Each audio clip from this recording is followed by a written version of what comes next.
Հայաստան խոզարկության հետևանքների մասին փոքր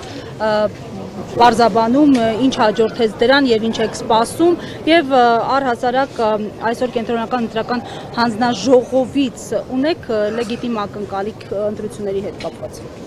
Խոզարկության վերաբերյալ այլ զարգացումներ դեռևս չկան, իմ կարգավիճակի փոփոխության առումով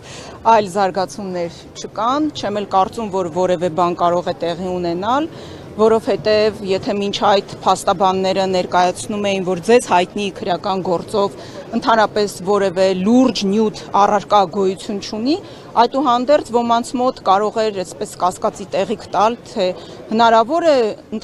օդում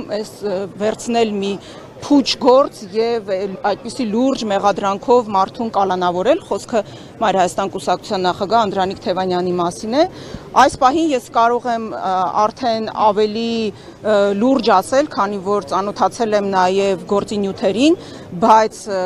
նախաքննության գաղտնիք չհրապարակելու մասին ստորագրություն եմ տվել, ուղղակի կարող եմ ասել, որ եղանակի տեսությունը իր մեջ ավելի շատ բովանդակություն է պարունակում, քան Նիկոլ Փաշինյանի հրահանգով կարված այդ գործը, այսքանը գործի մասին։ Ինչ վերաբերում է կենտրոնական ընտրական հանձնաժողովից սպասելիքներին, ապա կենտրոնական ընտրական հանձնաժողովից ընդամենը մեկ ակնկալիք կա։ Ես ակնկալում եմ, որ կենտրոնական ընտրական հանձնաժողովը ձայնագողությամբ չի զբաղվի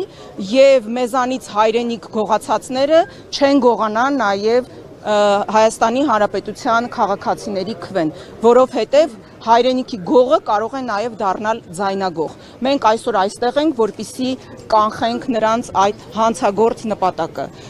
որովհետև քաղաքացիական պայմանագիրը որքան էլ որ ներկայացնում է, որ իրենց բաղձալի արդյունքներն են ստացել հունիսի 7-ին, դա բոլորովին էլ այդպես չէ։ Համենայն դեպս իրենց 3/5-րդը իրենք չեն կարողացել ապահովել եւ օրինակ Ալիևի թելադրանքով չեն կարող սահմանադրությունը փոխել, հետեւաբար ամեն ինչ անում են, որպեսզի զրկեն Բարգավաճ Հայաստան կուսակցությանը իր ստացած ձայներից եւ ազգային